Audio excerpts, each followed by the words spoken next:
ഈ വെള്ളം ഈർക്കിൽ വെക്കുമ്പോൾ ഈർക്കിലൊന്ന് കീറി വെച്ചുകൂടെ? അപ്പോൾ ഈ ഈർക്കിൽ കീറാൻ അറിയത്തില്ലെന്നുണ്ടെങ്കിൽ ഈ പിതൃക്കന്മാരൊന്നും നാക്ക് പഠിക്കാതെ പോയി കളയത്തില്ലേ? ഹോ, എന്തൊരു തൊന്തരോ ആവട്ടെ. അടുത്ത കാഴ്ചയാണ് ഗായ്സ് ഇത്.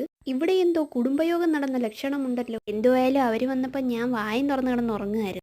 അവരെന്നെ തെറി വിളിച്ചിട്ടൊന്നും തിന്നാതിറങ്ങി പോയി എന്നാണ് തോന്നുന്നത്. എന്നാൽ പിന്നെ ഞാനായിട്ട് കുറയ്ക്കുന്ന 2 അട ഉണ്ടാക്കി വെച്ചേക്കാം.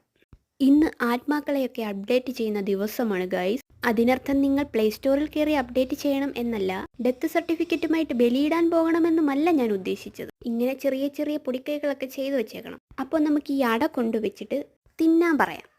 തിന്നോ, തുറന്നു തരണോ? ഈ അണ്ടിപ്പരിപ്പ് ഞാൻ ഇനി എടുക്കുക. വായിൽ പല്ലില്ലാത്തതുകൊണ്ടായിരിക്കും ഇവരൊന്നും ഇത് തിന്നാതെ പോയത്. അതോ ഇനി കഥ കടച്ചിട്ടിരുന്നത് കൊണ്ടാണോ? ഓ, ആത്മാക്കൾക്ക് ഏത് ഓട്ടയിൽ കൂടെ വേണേലും അകത്ത് പ്രവേശിക്കാലോ. എന്നാ ഇനി പല്ല് തേക്കട്ടെ. സമയം 8:45. ഇനി നമുക്ക് പോയി ആ അട ഇങ്ങോട്ട് എടുക്കാം. ഈ അട ഞാൻ ഇങ്ങോട്ട് എടുക്കുക.